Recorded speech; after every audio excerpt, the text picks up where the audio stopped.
Hey guys, welcome back to another episode of Heartbaked. In the previous episode, we had a really snooty customer who expected free food. So I gave her an empty box and we scored huge points with Radley. So let's see how it goes and who is coming into our shop right now. It's probably Benjamin. Let's see. My greeting was cut short as I tripped over a small box that definitely was not supposed to be there. The cupcakes went flying and landed with soft thuds spread across the bakery floor. Oh no, and landing at the feet of two customers. I heard a few gasps as my heart broke. I need to start breathing more. My beautiful creations were now ruined, never to be appreciated. I'm sorry about that. I forced myself to smile and apologize as quickly as I could. Don't worry about it. Yeah, are you okay? The two customers seemed to be more concerned with me, which was a relief but also more embarrassing. I'm just fine, thank you. I cleared my throat and smiled as cheerily as I could. He can help you over at the counter. Thank you for coming to Kale's Pastries. They smiled to each other and walked over to speak to Radley while I busied myself with cleaning up the ruined cakes. I kneeled on the ground and started picking them up one by one when suddenly I heard a sneeze. Oh no. Ew! Radley screamed out of pure horror and disgust, and I looked up just in time to see him rush into the kitchen, whimpering like he was about to cry. The three of us stared after him, and within a few seconds there was a loud bang, followed by an ow. I am so sorry about this. I jumped up, the customers looked horrified, and one of them was covering their mouth. I didn't sneeze on him, did it? Did I? No, I don't think so. They looked over at me and smiled. I'm sure you have things to check on, we'll just leave. The one customer grabbed her bag of baked goods and dragged the other one out. I was almost too afraid to look in the kitchen. Radley? I crept towards the door and slowly opened it, afraid of what I would see. Radley was sitting in a pile of spilled flour. The bin had been knocked down and the flour had spread everywhere. He jumped up and started trying to brush himself off, with of course no results. He almost seemed ready to run out of the shop completely, then he turned to me. I felt my heart sink in my chest. Today was going to be exhausting all on its own, but with the ruined cupcakes and now this... Steak! I'm sorry, this isn't usually here. I'll clean this up. I promise I didn't mean to make a mess. He panicked and started rambling. No, it's fine. You can go home. I'll deal with this. I sighed, bringing a hand up to my now throbbing head. Let's just see how today can get worse. He studied my face, and it didn't take him long before he walked towards me and gently put a floured hand to my shoulder. Steak, you need a break. Don't worry about it. I can clean this up. He gave me a smile, but I was sure was meant to cheer me up. It didn't. Kale! Both of his hands were now on either shoulder, and he started shaking me back and forth while whining. What? I glared up at him, and he immediately perked up. He took his hat off and dropped it onto the top of mine, seeing a cloud of flour into the air and covering my hair with the powder. Radley! I grabbed his hat from him and hit him over the head with it. Are you trying to make a bigger mess? He only answered with a laugh and a few excited hops. I'll clean this up, Kale. Oh, I'll clean this up, Kale! Sorry. Before I could stop him, he was already energetically rushing around the kitchen, cleaning completely random spots on the counters and sweeping small parts of the floor before moving on to the next area. Fine, if he wanted to clean this bad, he can, but I should probably thank him tomorrow. I closed the shop for the day and trudged up the stairs to my room. I felt like I was forgetting something. The cake! I was too tired to go back downstairs to attempt and fail at flirt with Radley now. Flirting. Tomorrow. Definitely tomorrow. Oh, that was it? Okay. Let me just click. Boop.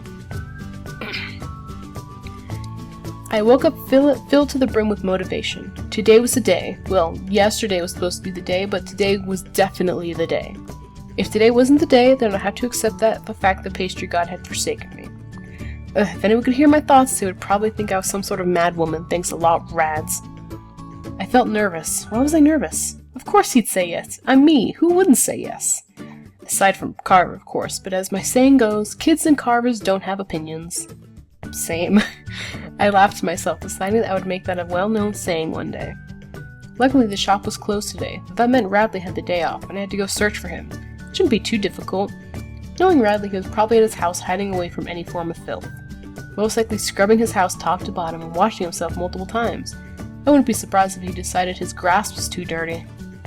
I got ready as quickly as I could and left the shop. Ooh, I like that. I like the little fountain. marching to his house. I was completely determined to not let anything or anyone stop me. A few people waved to me, and I tried to get my attention, but no way. I wasn't going to let myself get distracted.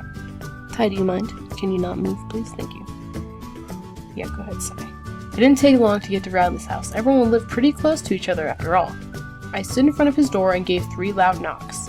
Probably too loud. The few elves that were nearby looked at me questioningly, but soon returned to whatever meaningless thing they were doing before. The door opened a crack and Radley peeked out. Why is he still... So I guess they don't have like a... I guess the dress code. You just kind of wear whatever. God. Ugh. Kale, since when... Oh, dang it, I keep forgetting to do his voice. Nope, stop right there. You will listen to me and actually listen. For the past 2 days, you've been ignoring my advances and everything has been stopping me from asking you to go on... a date with me. So, Radley, we are going on a date. Right here, right now. No ifs, ands, or buts about it. He looked startled and absolutely confused. You've been trying to ask me out? That's great! I thought you were just joking around with me. Kale, I would love to! He was bouncing with excitement and his eyes sparkled more than I'd ever seen before. Was he about to cry? Rads, are you okay? Okay, I'm more than okay, Stick! His bouncing intensified, and he almost seemed like he was about to pass out from excitement. Then he stopped and frowned. Actually, tomorrow would be better. Radley, no. Right here, right now, we're going on a date. There's nothing you can say or do to keep this from happening. I wasted too much time already. He did not walk to his house to be turned down. I'm sorry, Steak. Gee, I never thought that you'd be this excited to go on a date with me. But today is my birthday. I can't skip it or... His voice trailed off and he started shaking at even just the thought of not having a full day to clean himself. He perked back up seconds later, his grin more mischievous than before. Unless you wanted to join me, we could have a bath date. His eyebrows wiggled a few times and I let out a cough, my determination slowly fizzling out as my cheeks grew a dull shade of pink at the thought. Let's do G's, Rads, you move fast. Wow, Rads, you move so fast. I mean, we haven't even gone on the date yet and you're already trying to get me in the bath with you. My teasing only made his grin wider and his eyebrows wiggling intensify. That's not a no, Steak. It's not a yes either. So it's a maybe? No. I glared at him as he burst out laughing. Okay, so it's a no. Tomorrow then? He was very obviously excited. His eyes were lit up like a kid in a candy store. He was bouncing up and down in a way that made me think he didn't even realize he was doing it. Fine, tomorrow, but it better happen. Nothing could keep me away. His tone was overdramatic and he brought his hand to his chest in an attempt to prove his sincerity. What are we doing? We'll just decide tomorrow. Don't you have an oh-so-important bath to get to? I teased as I stepped away from his door. Oh, yep, okay, Stick. See you tomorrow. He practically hopped back into his house. I walked away from his house, finally actually thinking about what people are supposed to do on dates. Going for a walk would be boring and the village was small, so there wasn't much else to do. Maybe we could go out to eat? Yeah, right.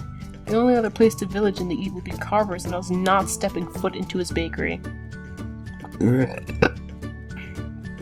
God. Carver. After this date with Radley, I'd be one step closer to crushing the little pancake who calls himself an elf. After the festival, my baker would be so famous he wouldn't even stand a chance.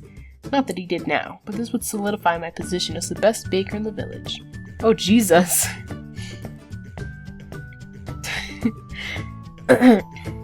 As I walked through the town square, I ran into something. I steadied myself before I fell, but whatever I hit apparently wasn't so lucky.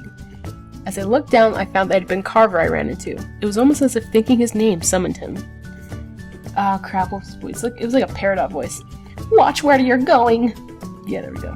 His angry voice came to the ground, which wasn't much lower than where he usually comes from. Oh, you. He stood up in a hurry and brushed himself off, glaring at me the entire time. I think I deserve an apology. You run me over and knock me down like the brute you are, and then you don't even have the manners to apologize. Pretty much. I said flatly, choosing kindly to ignore the brute comment. His tiny body shook with more fury than I thought he would be able to contain. He actually looked like he was ready to explode, and I couldn't help but laugh. I can't believe the mayor chose you. I am obviously the better candidate. I at least have manners. He laughed more and wiped away a fake tear. Oh, Carver, you tiny pancake, you. Jealousy won't get you anywhere, and the thought that you can have manners, oh man. When it comes to you and your tiny hovel of a bakery, there is nothing to be jealous of. I am obviously superior in every way. Yes, you are so great. But you know, the mayor may have chosen you instead of me if you actually worked for once. I wonder how you have all this time to stand around and do nothing. Kale, I don't know. Ow! I keep pinching my nerve. Okay, there we go. That works, I think. An older woman's voice came from behind me and I turned to face her. Oh, hello! I recognized her as one of my regular customers and smiled cheerfully. It's so great to see you out and about. I'm so proud of you and I can't wait to hear your speech at the festival. You're going to be great. She put a hand on my shoulder and squeezed gently. Thank you, I'll do my best. Carver's annoying laugh interrupted us, and I turned to see him standing proud with his chest puffed out like some sort of deformed pastry. I'm sure Kale will do her best to disappoint as usual. The mayor will regret choosing her and will beg for me to speak in the next festival. The woman blinked a few times and gave Carver a sweet but confused smile. I'm sorry, dear, not to sound rude, but who are you? I watched as his ego visibly deflated and his anger quickly returned.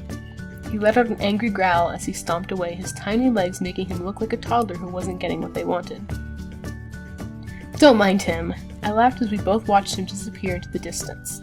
He's just a little grumpy. I think he's late for nap time. She smiled at me again, but didn't laugh. Oh, all right. I was worried I had offended him. Is he always like that? Yep. Oh, that's unfortunate. He shouldn't be such a grump. Oh, but I don't have time to chat. I need to help set up for the festival. Have a good day, Kale. She gave my shoulder one more squeeze and started to walk away. You too, good luck! I grinned cheerfully and nearly skipped back to my bakery. That was gold. Bradley was going to enjoy hearing about that. Bradley, right, I almost forgot about tomorrow. I mean, I did say we would figure it out tomorrow, but what if we don't come up with anything and end up spending the day at the bakery like normal? I should definitely come up with something tonight. I got back to my bakery and walked upstairs, flopping down into my bed to think about what we would do. Why was this so complicated? Why weren't dates supposed to be easy? I huffed, but reminded myself of the cake. For the cake, Kale. For the cake. I think I had a new motto. Bradley was so excited. What if... My eyebrows knitted together as I think just how excited he had been. His bouncing huge smile, sparkling eyes. He even almost cried. And here I was, using him for a cake.